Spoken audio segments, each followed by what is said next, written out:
तो राहुल गांधी के लिए एक जरूरी संदेश जितेंद्र सिंह का है। जितेंद्र सिंह पीएमओ में राज्य मंत्री हैं। उन्होंने क्या कुछ कहा है वो सुनिए एक बार। पिछले कुछ समय से, कुछ सप्ताह से, और ये कोरोना का जब आपदा आई है उसके बाद भी और उससे कुछ पहले भी ये देखने में आया कि कांग्रेस पार्टी और उनके नेता राहुल गांधी, वैसे तो एक सेहतमंद प्रजातंत्र के लिए अच्छा ही है कि एक अच्छा विपक्ष हो, एक सक्रिय विपक्ष हो, परंतु वो जो विपक्ष में अपनी या विरोध में जो बात रखते हैं वो तर्क पर आधारित नहीं होती या उसके साथ तर्क देने में सफल नहीं रहते।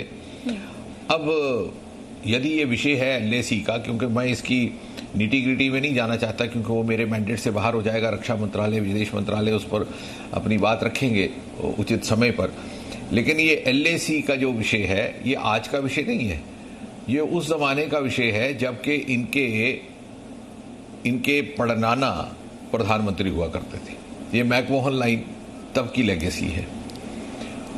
और आज यदि ये चुनौती देते हैं मोदी सरकार को कि आपका चीन के प्रति रुख ठीक नहीं है, इत्यादि इत्यादि इत्यादि, तो ये भूल जाते हैं कि यही दिल्ली थी, यही जनपद थी, यही राजपथ था जहां पर के तत्कालीन प्रधानमंत्री चौनलाई जब दिल्ली आए थे तो खुली गाड़ी में तत्कालीन प्रधानमंत्री पंडित जवाहरलाल नेहरू लेकर के उनको घूमे थे।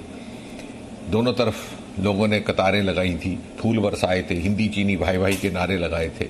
और फिर जो 1962 में हुआ, जिसे इतिहासकार हिमालयन ट्रेजेडी के नाम से उल्लेखित करते हैं, वो सबके ध्यान में द रेस्ट इज हिस्ट्री।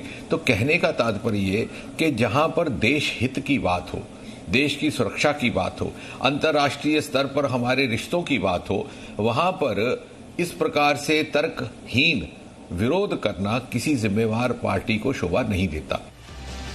तो जमीन खोने का हक कांग्रेस के डीएनए में है और इसके लिए आपको यहां पर कुछ आंकड़े जरूर देखने चाहिए ताकि आपको ये बात समझ आए।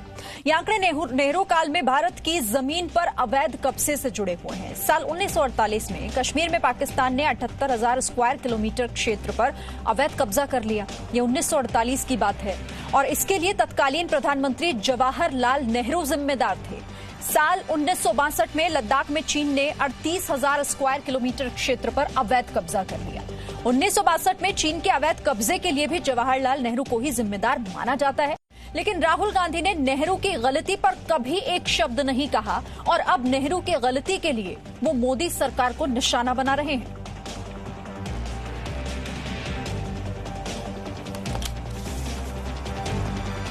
No signal, no worry. Presenting Z News app with live TV, latest updates and expert opinion. Available on Google Play and App Store. Download it now.